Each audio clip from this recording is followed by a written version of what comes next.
शब्दों को, कुछ वचनों को देखेंगे। इस समय हम पढ़ेंगे रोमियो की किताब, उसका 6वां अध्याय और 11, 12, 13 और 14। पढ़िए। 11, 12, 214 नंबर का पेज, नए नियम का। ऐसे ही तुम भी अपने आप को पाप के लिए तो मरा, परंतु परमेश्वर के लिए मसीह यीशु में जीवित समझो। इसलिए पाप तुम्हारे नश्वर शरीर में राज्य न करे कि तुम उसकी लालसाओं के अधीन रहो, और न अपने अंगों को अधर्म के हथियार होने के लिए पाप को सौंपो, पर अपने आप को मरे हुओं में से जी उठा हुआ जानकर परमेश्वर को सौंपो, और अपने अंगों को धर्म के हथियार होने के लिए परमेश्वर को सौंपो। तब तुम पर पाप की प्रभुता ना होगी, क्योंकि तुम व्यवस्था के अधीन नहीं वरन अनुग्रह के अधीन हो। बोलो यीशु प्रभु की जय। हम प्रभु को बहुत धन्यवाद करते हैं। इस समय परमेश्वर हमारे जीवन का उद्धार करता है। उसने हमारे लिए अपने आप को क्रूस के ऊपर जो है बलिदान कर दिया। मालूम है बात? यस, कि नहीं मालूम? मालूम है। किस किस ने बपतिस्मा लिया उसमें? किस किस ने बपतिस्मा लिया यीशु मसीह में? हम सब। क्यों लिए बपतिस्मा आपने? क्यों लिए बपतिस्मा? भैया इधर आओ सामने, उठते इधर आओ सामने। आपने बपतिस्मा क्यों लिए? इसलिए कि प्रभु ने हमारे पापों को अपने ऊपर ले लिया। प्रभु ही हमारा उद्धार करता है। आपने बपतिस्मा क्यों लिया? विश्वास के द्वारा। बपतिस्मा क्यों लिया?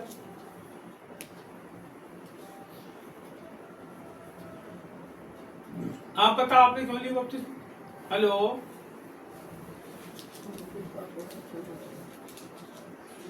आपने क्यों लिया?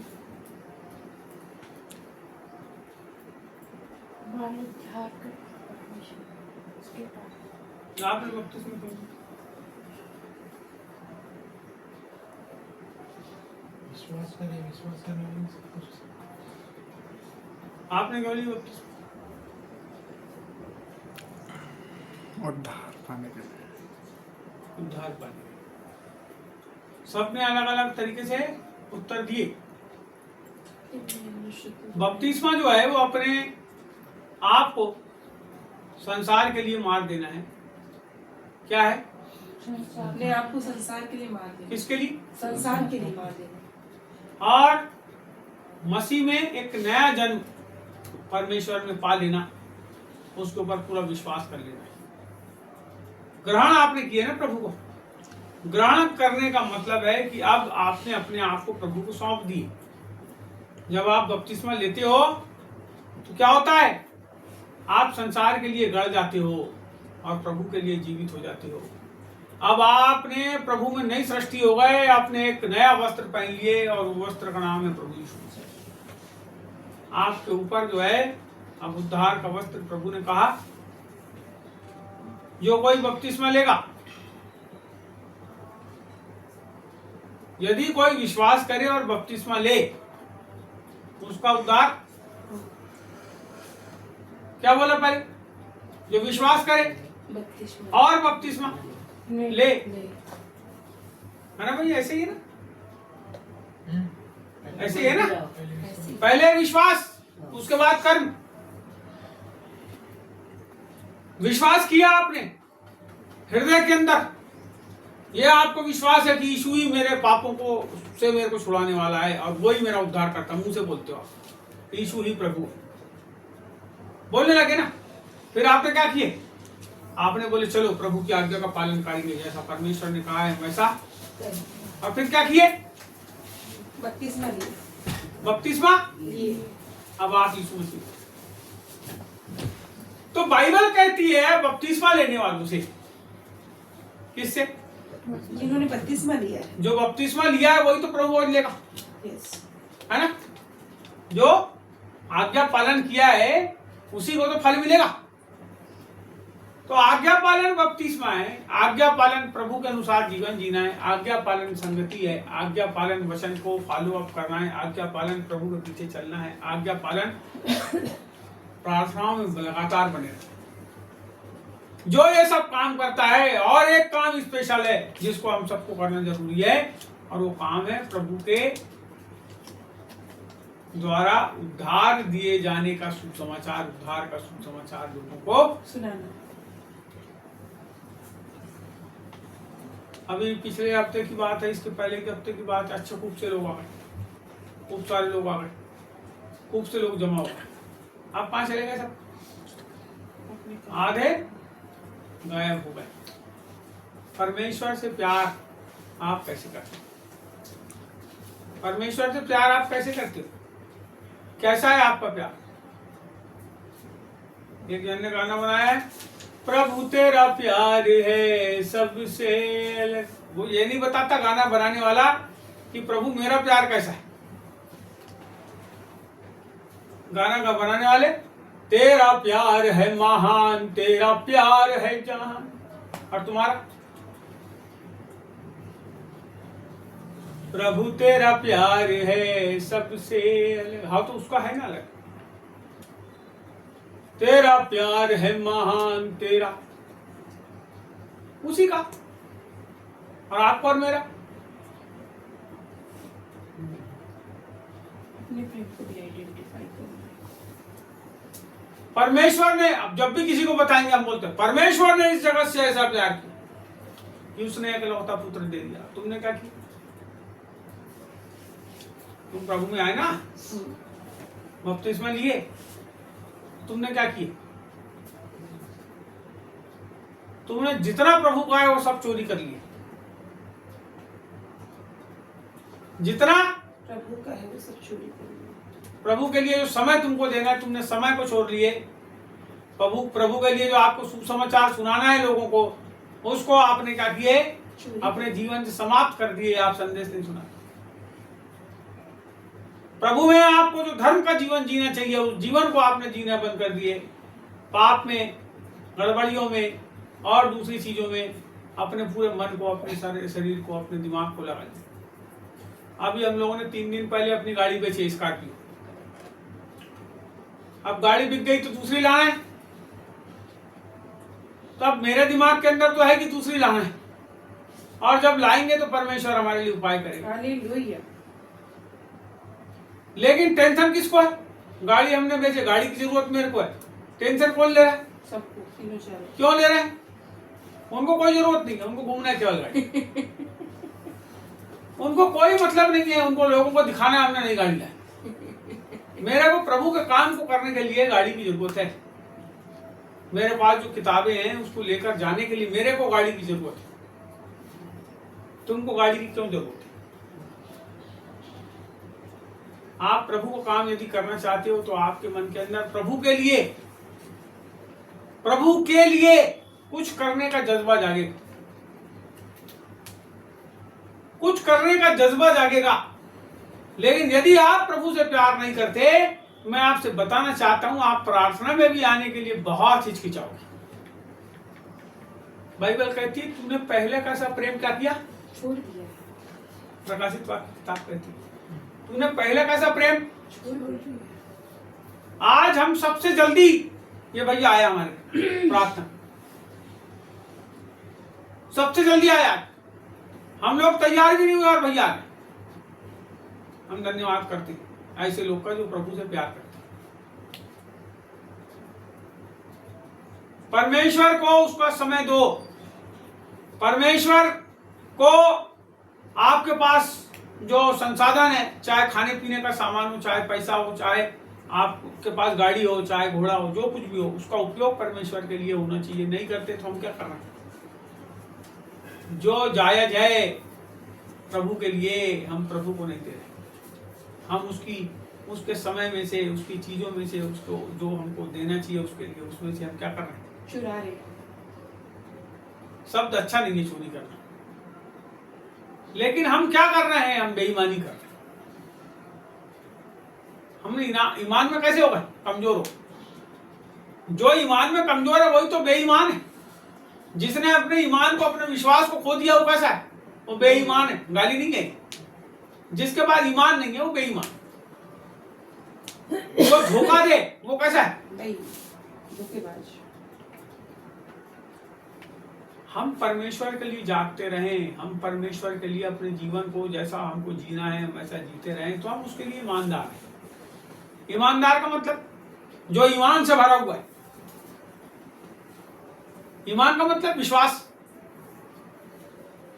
ईमान का मतलब भरोसा, भरोसे के काबिल। अरे बहुत ईमानदार आदमी, अरे बहुत बेईमान आदमी, बेभरोसा आदमी, बेईमान आदमी। 10 रुपए दिए थे, 8 रुपए का सामान लाया, 2 रुपए रख लिया, बेईमान, विश्वास योग्य नहीं। अगर आप किसी को 50 रुपए दो और वो आके आपको पूरा हिसाब बताए और आपके 10 रुपए 27 पैसे वापस करे, इसका मतलब वो कैसा आदमी? लेकिन जो ना बताए, कुछ भी ना बताए, बताना ना चाहे, वो बेईमान है। केवल मैं पैसे की बात नहीं कर रहा हूं, मैं हर चीज की बात कर रहा हूं। जब आदमी हिसाब नहीं दे सकता ना तो बेईमान होता है। किसी ने गाना बनाया है, खुल जाएंगी किताबें जब भी हिसाब होगा, इंसाफ का तराजू यीशु के हाथ होगा। खुल जाएंगी किताब बोलता है प्रकाशित वाक्य में, जो किताब खुलेगी वो अंत के समय की बात। लेकिन हम अभी से हिसाब में कैसे होना चाहिए?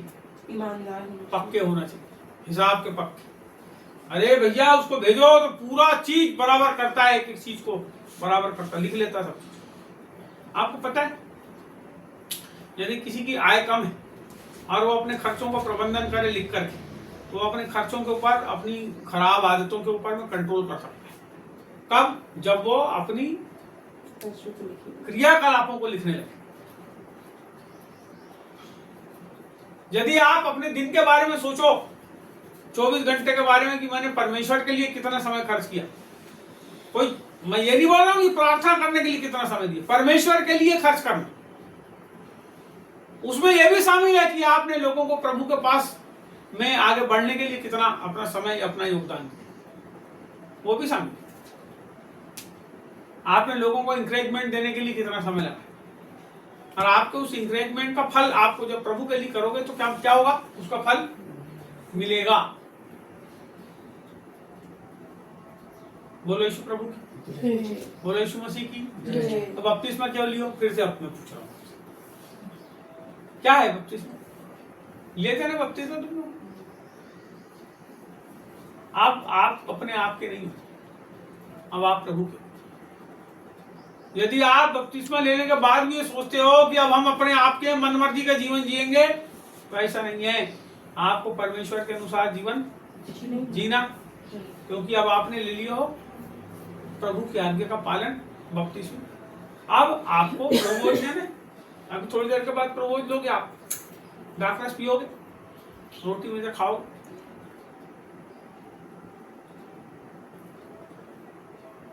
जब आप प्रभु के देह को अपने शरीर में लोगे, जब आप उसके लहू को याद करके दाखरस को पियोगे,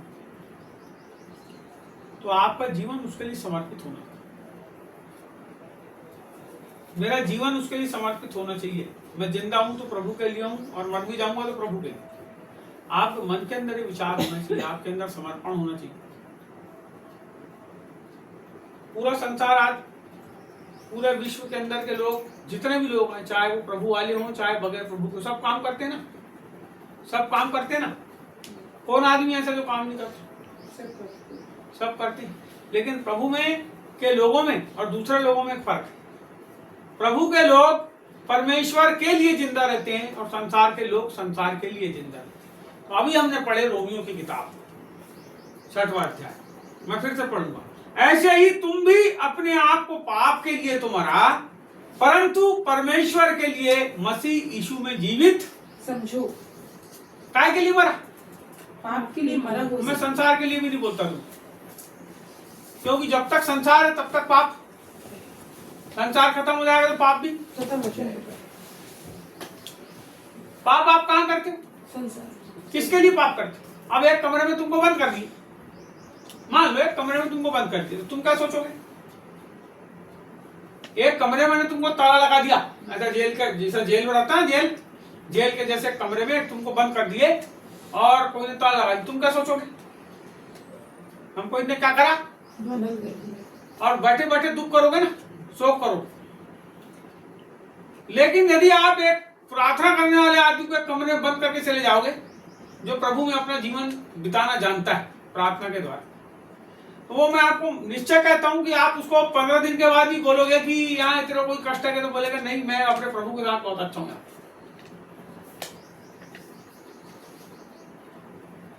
कितने लोग हैं जो अपने घर में 1 घंटा भी शांति के साथ अपने घर में, अपने परिवार में 1 घंटा भी अपनी खटिया के ऊपर सो के बगैर नींद के नहीं बिता सकते? थोड़ी थोड़ी देर में क्या करते हैं? उठते हैं और घर से बाहर चल जाते हैं। इसका मतलब अभी एकाग्रता नहीं आई, अभी चंचलता, नहीं गई, अभी संसार के प्रति प्यार बना हुआ है। करके क्या करते हैं?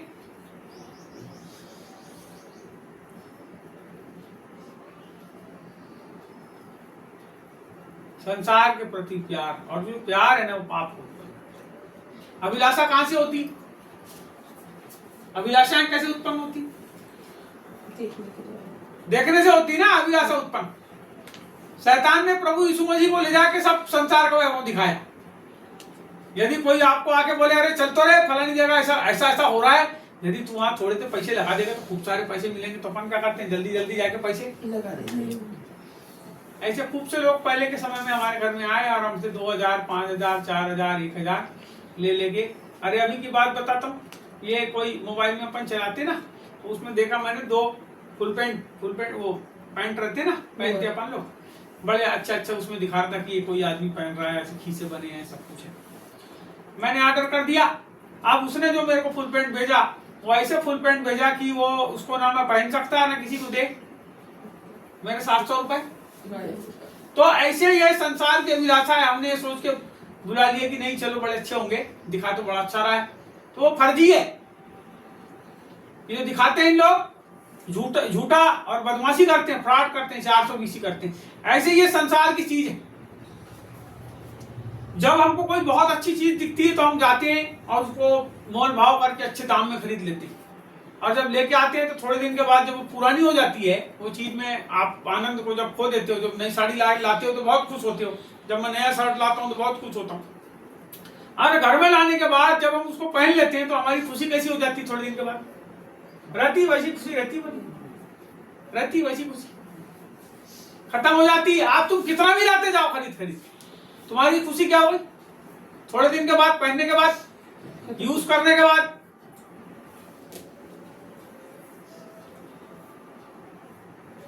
तो ये संसार है। यहां लिखा है तुम अपने आप को ऐसे ही, तुम अपने आप को पाप के लिए तो मरा, परंतु परमेश्वर के लिए मसीह यीशु में जीवित समझो। अब जब जब तुम संसार को देखते हो तो समझ जाओ कि ये मैं इसके लिए मर जाऊं, ये मैं इसके लिए नहीं। आपको अच्छा मंत्र बताता हूं, जिंदगी जीने का मंत्र।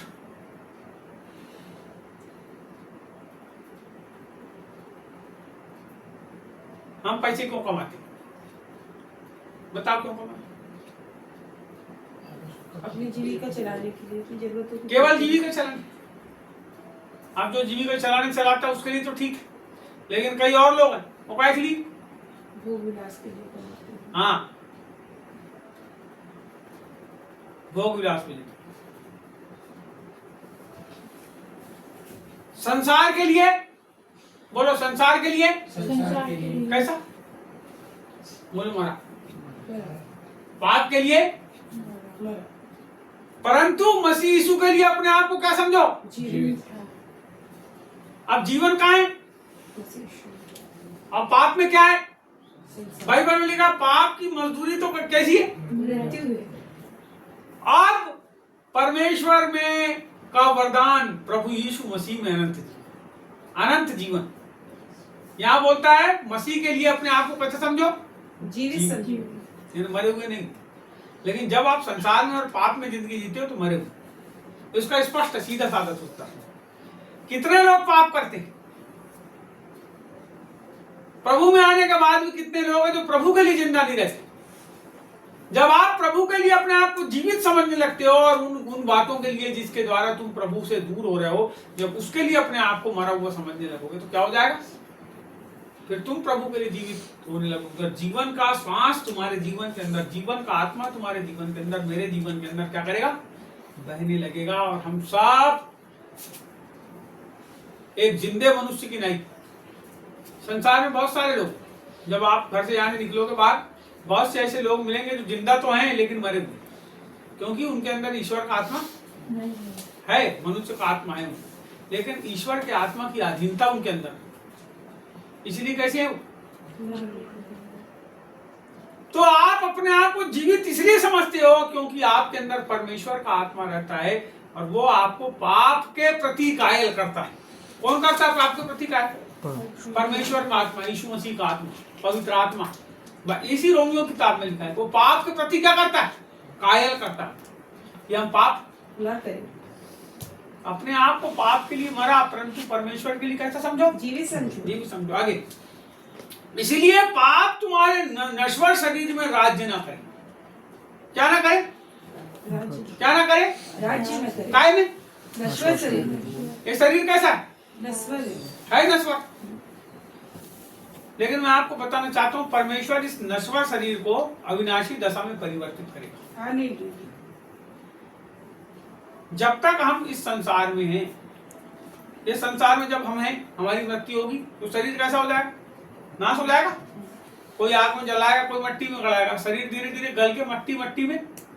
लेकिन एक समय आएगा जब प्रभु आएगा तो इसके पहले कि जो उसमें मुर्दे मर गए, जो लोग मर गए, वो कैसे हो जाएंगे? अविनाशी दशा में। और हम सब जो जीवित रहे, यदि बच गए उस समय जब प्रभु आए, अभी आ जाए तो हम सब कैसे होंगे? बदल जाएंगे। यानी बदलना जरूरी है। जो बदलना प्रकृति का, परमेश्वर का नियम है बदलना। परमेश्वर इस धरती को भी बदलने वाला है, इस आकाश को भी बदलने वाला है। यहां पे बाइबल कहती है, इसलिए पाप तुम्हारे नश्वर शरीर में राज्य ना करे। कौन राज्य ना करे? पाप। पाप राज्य करता है ना, इसलिए मृत्यु आती है मनुष्य के जीवन में। पाप के द्वारा, पाप के द्वारा। अब आपको मालूम है पाप क्या है? मेरे को पाप बताने की जरूरत नहीं, पाप बताने की जरूरत नहीं है। जो चीज गलत है वो सब क्या है? जो परमेश्वर के अनुसार नहीं है वो सब पाप। हम कोशिश करें कि हम हमारी जिंदगी के अंदर हम पवित्र आत्मा से बोले, प्रभु पवित्र आत्मा आप मेरे अंदर रहते हैं, प्रभु मेरे को तेरे जीवन में ले चले, जैसा तू चाहता है प्रभु मेरे को वैसा चलने के लिए ताकत दे प्रभु, मेरे में ताकत है।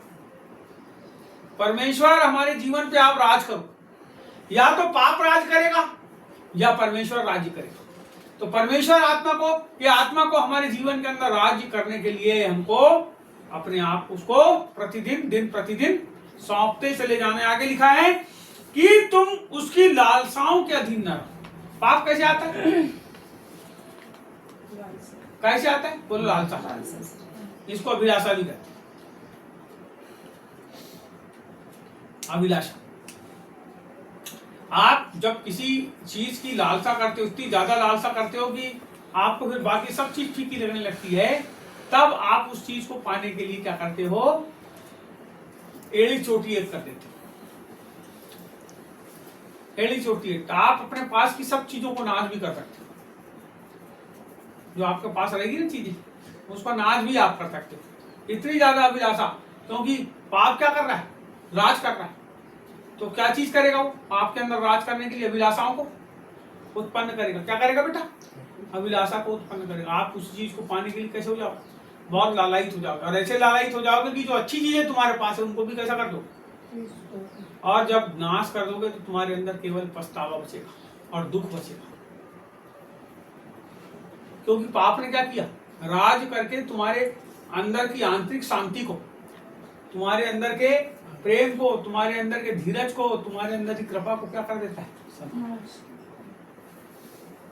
अब वो हमारे अंदर राज, पाप जब राज करता है, इसीलिए उसकी अधीनता में मतलब होता है। परमेश्वर के लिए कैसे रहो? अपने आप जीवित समझो।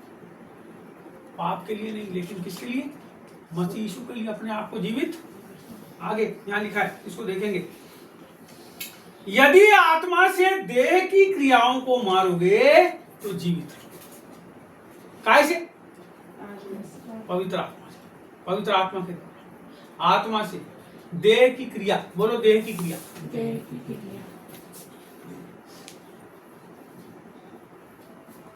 कोई अच्छी चीज खाने की इच्छा होती है तो हम क्या करते हैं? यदि पैसे हमारे खीसे में तो जल्दी से जाते हैं, उसको खरीदते हैं और खा लेते हैं।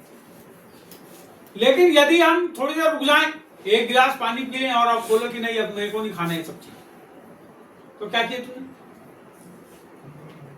मारे उस चीज को, उस इच्छा को मारे। अभी ऐसे ही कर रहे हैं बहुत सारे लोग। तो रोज बकरा मच्छी खाते थे ना, अभी 40 दिन का उपवास चल रहा है ना जी? चल रहा है ना उपवास? अभी कई लोग कर रहे हैं 40 दिन का उपवास। तो वो लोग क्या करते हैं? अभी बकरा मच्छी वगैरह नहीं खाते हैं और 40 दिन तक अपने आप को कैसा रखते हैं? उससे दूर रखते हैं, मार के रहते हैं। लेकिन जैसे ही 40 दिन खत्म होंगे तो जितना ज्यादा उनने अपने आप को दूर रखे थे उतना जल्दी उसके पास में आके क्या करेंगे? बकरा मच्छी को, अंडा को खाएंगे और अपने मन की पूरी इच्छा को पूरी भड़ास। अच्छा मुर्गे को तल के खाएंगे, मछली को तल के खाएंगे, अच्छे पीस बना के खाएंगे, अच्छा बकरे का सूप पिएंगे, अच्छा कीमा लाएंगे, सब खाएंगे। मैं खाने पीने मना नहीं करता, तो खाना खाओ, लेकिन ये जो ढोंग करे तुमने 40 दिन तक, ढोंग है ना? प्रभु को तो पता है मर रहा खाने के लिए। खाने के लिए कैसा हो रहा है? लला गया अंदर से।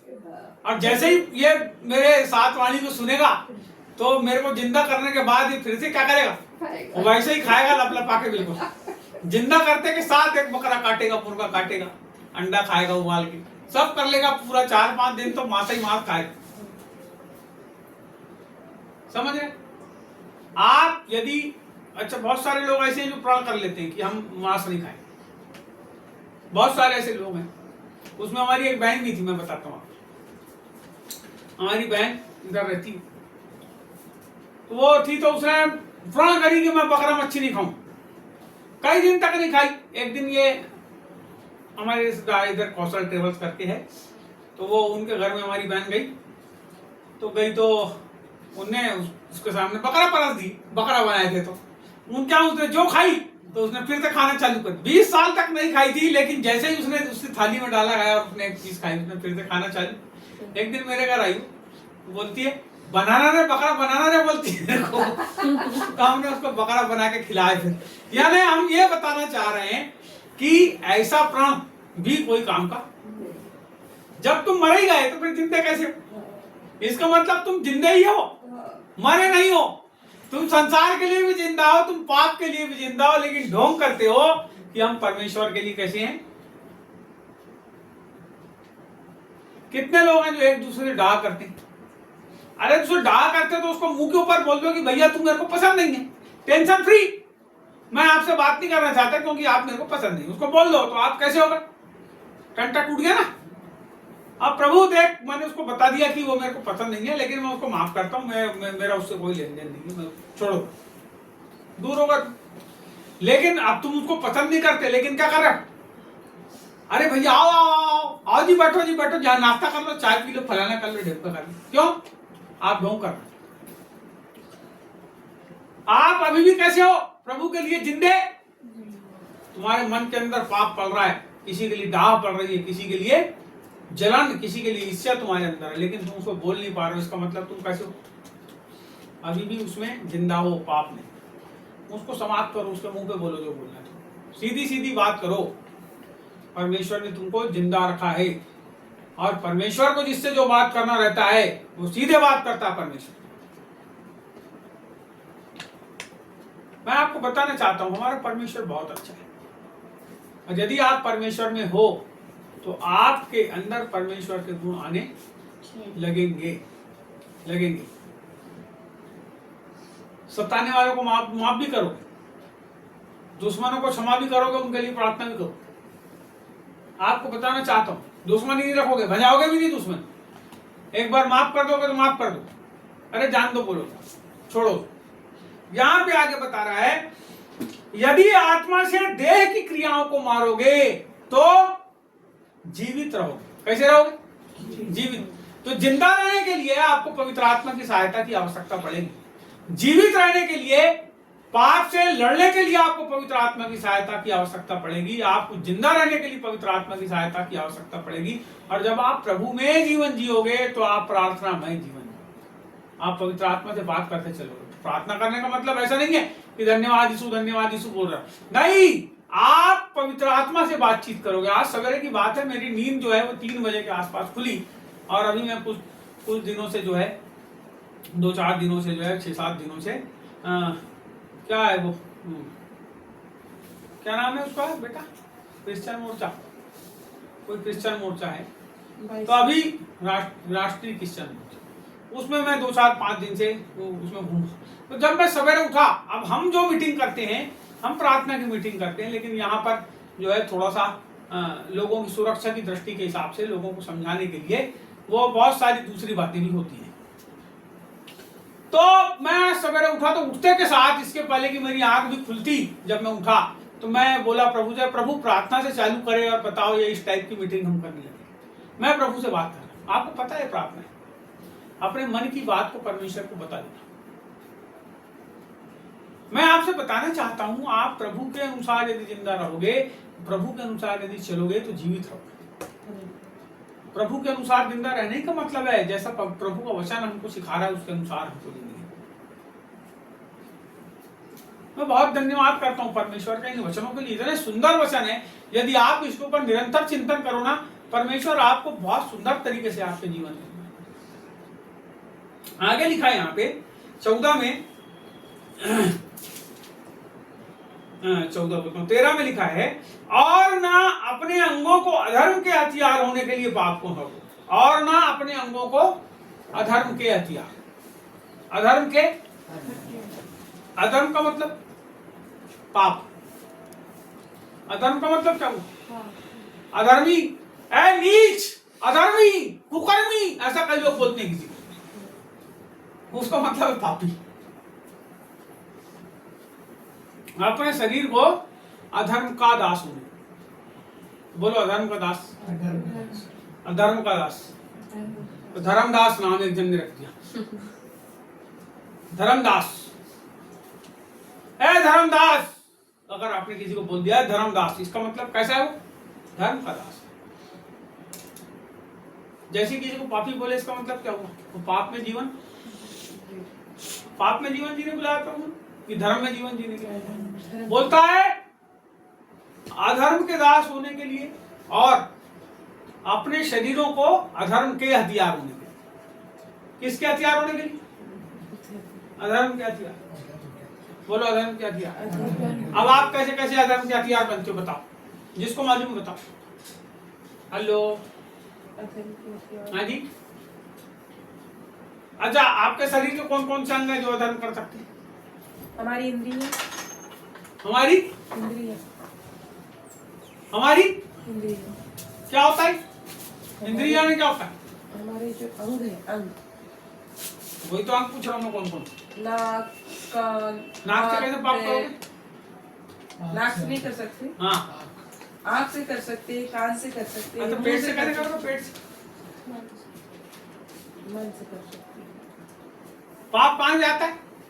देखने बोलो से। सोच से, विचार से, आंख से देखने से। पाप कहाँ से आता है? मुंह से। जब अंदर तुम किसी के बारे में कुड़ जाओगे, जैसे कुड़ गए तुम, बहुत कुड़ गया किसी को देख देख, तो तुम बोलोगे ए लड़की तू प्रार्थना में नहीं आती, आना मत हमारे घर, दरवाजा बंद कर दो। कब ऐसा करोगे? जब किसी से कुड़ जाओ देख देख के। कैसे करके? बोलो देख देख। ऐसे ही है ना जी। कोई तुमको बार बार टॉर्चर करता है, मुंह से खराब खराब बोलता है, तो तुम 10-15 दिन नहीं बोलते, लेकिन 16वें दिन क्या करते हो? क्यों बोलते हो? तुम्हारे मन के अंदर उपजाया ना उसने, आपने उसको धीरे धीरे बोले। कुछ नहीं होता ना, जानते बोलता है तो कुछ नहीं होता। 1 दिन हो गया, 2 दिन हो गया, 3 दिन हो गया। एक लड़का बार बार मेरे को मारता था, जब भी आया तो एक थप्पड़ मार दे मेरे को। बहुत पहले की बात है, उस टाइम प्रभु ने, तो मैं बोलता था जान दे, मार दिया, कुछ नहीं होता, मेरा दोस्त है, ऐसा बोलता। लेकिन उसने मेरे को एक बार बहुत सारे लोगों के सामने मार दिया, तो मैं ऐसा बैठा था जमीन में, उसने आए थप्पड़ मार दिया। अब मैं उस समय बहुत खराब हो गया था, बदमाश। तो उसने जब आके मेरे को, उसको क्या पता कि ऐसा हो गया ये आदमी, पहले तो मार दिया, 2-4 बात तो चलता है। उसने आके मेरे को मारा, ऐसे ही बैठा था मैं, एक थप्पड़ मारा मेरे को। मैं जैसे बैठा था ना, मैंने ऐसे ही करके, मेरे से भी मोटा और ऊंचा था वो आदमी, मैंने ऐसा करके उसकी कलर पकड़ा और ऐसा हाथ डाला उसके दोनों पैर के बीच में और ऐसा करके खड़ा होकर पूरा उठाया उसको, धड़ में जमीन पटका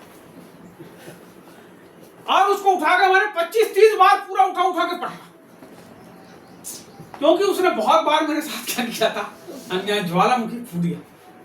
लेकिन मैं आपको बताऊं एक बात, प्रभु में जो लोग हैं, जब बगैर किसी गलती के, हमारी बगैर किसी गलती के जब हमारे को परेशान करते हैं, तो प्रार्थना मत करो, फलाना मत करो, ढिमका मत करो, ऐसा मत करो, ऐसा मत करो, बहुत दिन तक प्रभु के लोग भी क्या करते हैं, सहते रहते, पवित्र आत्मा उनको अनुग्रह प्रदान करता है। एक दिन आता है जब वो प्रभु की बात भी नहीं सुनते और वो प्रोटेस्ट करने लगते हैं रोड के ऊपर में आके, समझ रहे, लंबी लंबी शोभा यात्रा निकाल देते हैं कि हमारे ऊपर अत्याचार बंद करो, फलाना मत करो, ढिमका मत करो, वैसा करो, वैसा करो। ये कब होता है, जब असहनीय हो जाता है। प्रभु के लोग बहुत अच्छे हैं, वो किसी से बदला नहीं लेते, दुश्मनी नहीं बन जाती, लेकिन जब अत्याचार बहुत ज्यादा हो जाता है तो फिर वो ऐसी भी प्रार्थना कर देते हैं खड़े होकर कि प्रभु तू इनका न्याय कर, तू हमारा न्याय चुका। तो फिर ऐसा वाली प्रार्थना करने लगते हैं तो फिर प्रभु सही में न्याय चुका देता है। 2, 4, 5, 10, 20, 25, 50 आदमी अपने मन से मरने लगते हैं, तो अभी फिर बहुत समस्या हो जाती है। इसीलिए मैं जो उदाहरण बताया हूं आपको, इससे समझो, आप कोई टार्चर करने वाला टार्चर भी करो, लेकिन आप प्रभु के पास आके आप अपना बदला यदि खुद लेने लगे, यदि आप खुद लोगों को गाली बकने लगे, यदि आप खुद लोगों को घुसा मारने लगे, तो फिर मुश्किल हो जाएगी। क्या मुश्किल हो जाएगी कि हम फिर अपने मन के अनुसार जो अभिलाषाएं हमारे मन में आती है, हम उसके अनुसार चलने लगते हैं और हम प्रभु की बात को अपने जीवन में ग्रहण नहीं करते, फिर हम मर जाते हैं। हम फिर तब मरते, कब, जब अपनी अभिलाषाओं के अनुसार हम चलते हैं, तब हम मर गए। कोशिश करो सब चीजों से हटने की, अरे छोड़ो ना, जान दो, ऐसा बोलने की बात को लाओ और सब चीजों को निग्लेक्ट करने की कोशिश करो। आपको पता है, जो बहुत पढ़े लिखे लोग रहते हैं, विचारशील लोग, बहुत से लोग उनको आके कई बात बोलते हैं, वो क्या बोलते हैं, छोड़ना, हटा, जानते हो।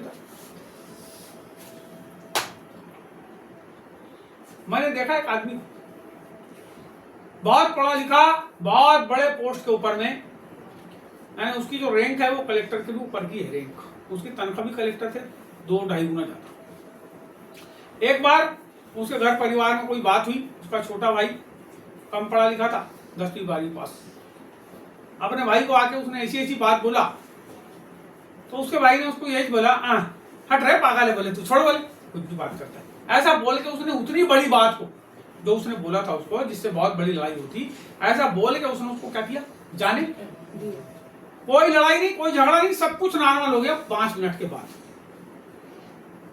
तो परमेश्वर और वो प्रभु को मानने वाला आदमी था। मैं आपको बताना चाहता हूं कि जब हम प्रभु की अधीनता में आते हैं, जब हम पाप की दास्ता से निकल जाते हैं, तो हमारे जीवन के अंदर परमेश्वर बहुत ज्यादा कॉन्शियस से, हमारा जो कॉन्शियस है बहुत ज्यादा धीरज से भर जाता है। प्रभु धीरज करने वाला है, वो सबको, जैसे कोई आदमी ऐसा है जो प्रभु की बात नहीं सुन रहा, तुरंत आग गिरा के नाश कर देता है क्या प्रभु, कि वीडियो ला के उसको घर से ही अंदर घुसड़ देता है आज की तारीख में। पहले कभी होता था ऐसा, लेकिन आज प्रभु ऐसा नहीं करता। बाइबल में लिखा है वो धीरज धरता है। एक पापी अपने मन को कब फिराएगा, प्रभु क्या करता है, धीरज। अंतिम बात में जाएंगे, आखिरी वचन बचाएगा। यहां लिखा है, अपने अंगों को अधर्म के हथियार होने के लिए और ना अपने अंगों को अधर्म के हथियार होने के लिए पाप को सौंपो, पर अपने आप को मरे हुओं में से जी उठा जानकर परमेश्वर को सौंपो। अपने आप को कैसा, मरे हुओं में से जी हुआ, जी उठा हुआ जानकर, यानी अब आप मरे हुए नहीं हो। जैसे संसार में सब लोग जो चलते हैं ना, जिंदे दिखते हैं लेकिन मरे हुए, तो मरे हुए अपने आप को में से जी उठा हुआ जानकर परमेश्वर। किसको सौंपोगे, परमेश्वर। किसको सौंपोगे, किसको सौंपोगे, कब सौंपोगे, जब तुम्हारे अंदर गुस्सा क्रोध आता है ना, किसी के प्रति लड़ाई करने की भावना, उसी समय प्रभु को सौंपो। प्रभु ने देखा ऐसा कर रहे हैं लोग मेरे साथ, मैं अपने आप को तेरे को सौंपता हूँ, तू अपने स्वभाव से, अपने व्यवहार से, पवित्र आत्मा आप मेरे ऊपर कब्जा कर। आगे आगे, तब तुम सौंपो और अपने अंगों को धर्म के हथियार होने के लिए परमेश्वर को सौंपो। दो प्रकार के हथियार हो गए, एक हो गया अधर्म का हथियार और दूसरा हो गया धर्म का हथियार। या तो तुम अपने अंगों से अधर्म करो, या तो तुम अपने अंगों से धर्म। धर्म का मतलब जैसा प्रभु का आचरण है वैसा। आगे, तब तुम पर पाप की प्रभुता न होगी, क्योंकि तुम व्यवस्था के अधीन नहीं परंतु अनुग्रह के अधीन हो। किसके अधीन हो आप? अनुग्रह। बोला अनुग्रह। व्यवस्था क्या करती थी? तुरंत दंड देती थी। जैसे किसी ने गाल पे एक थप्पड़ मारा तो व्यवस्था में यह था कि तुम उसके गाल में तुरंत दूसरा थप्पड़। यदि किसी ने तुम्हारे एक दांत को तोड़ दिया तो तुम उसके दो दांत तोड़। आंख के बदले आंख और दांत के बदले, कोई तुम्हारे पैर में हथौड़ा मारा तुम भी हथौड़ा मार। लेकिन बाइबल बताती है कि हम अनुग्रह के नहीं वरन किसके अधीन होगा? व्यवस्था के नहीं वरन किसके अधीन होगा? अनुग्रह। अनुग्रह अनुग्रह क्या करता है? दया करता है। अनुग्रह क्या करता है? बदला लेता है? नहीं। अनुग्रह जो है दया करता है, धीरज के साथ सहता है। क्योंकि जब हम प्रभु के अधीन हो जाएंगे तो फिर पाप हमारे जीवन के ऊपर प्रभुता नहीं करेगा। पाप पाप पाप पाप पाप पाप की बात, पाप तो अपने आप को पाप के लिए मरा हुआ। हम जो प्रभु बोल लेते हैं, यदि हम पापों को करते हुए प्रभु बोल लें तो वो लेना अनुचित है। क्योंकि प्रभु बोल जीवते लोगों के लिए। किसके लिए? मरा हुआ के लिए नहीं। अब मरा हुआ कौन है? जो प्रभु में नहीं है। अब प्रभु में कौन नहीं है? जो परमेश्वर को के लिए जिंदा नहीं। आप कोशिश करो कि आप प्रभु के लिए जीवित रहो। आप अपना काम कर सकते हो, आप अपना बिजनेस कर सकते हो, आप अपने दूसरे काम कर सकते हो, आप अपनी पढ़ाई कर सकते हो, आप अपनी सरकारी नौकरी की तैयारी कर सकते हो, आप कुछ भी कर सकते हो, करो आप, लेकिन पाप मत करो। बोलो यीशु मसीह जय। मेरी बात समझ आई आपको? यस। आ गई समझ? तो ये जो बात है ये बहुत गंभीर बात है हमारे जीवन की। हो सकता है आप 20 साल से 25 साल से 35 साल से बात को सुन रहे हो, लेकिन बाइबल कहती है सुनने वाले नहीं वरन चलने वाले। कैसे? चलने हम करने वाला। हमको हमारे शरीर को, हमारे अंगों को, अपने हाथ को, अपनी नाक को, अपने मुंह को, अपने कान को बुराई सुनते, उसको रोकना है। कौन ने क्या किया उसको भूल जाओ, हमको उससे कोई मतलब नहीं। एक मुर्दा क्या किया है उससे आपको क्या मतलब है? वो तो मर गया ना। तो आप जिंदा हो कि मर गए? जिंदा हो। अरे मर गए आप संसार के लिए, और जो संसार के लिए मरता वही तो प्रभु में जिंदा होता है। ये अभी भी जिंदे हो तुम संसार के लिए। किसके लिए जिंदे हो? परमेश्वर के। तो किसके लिए जियोगे? परमेश्वर। किसके लिए जियोगे? बस आइए प्रार्थना।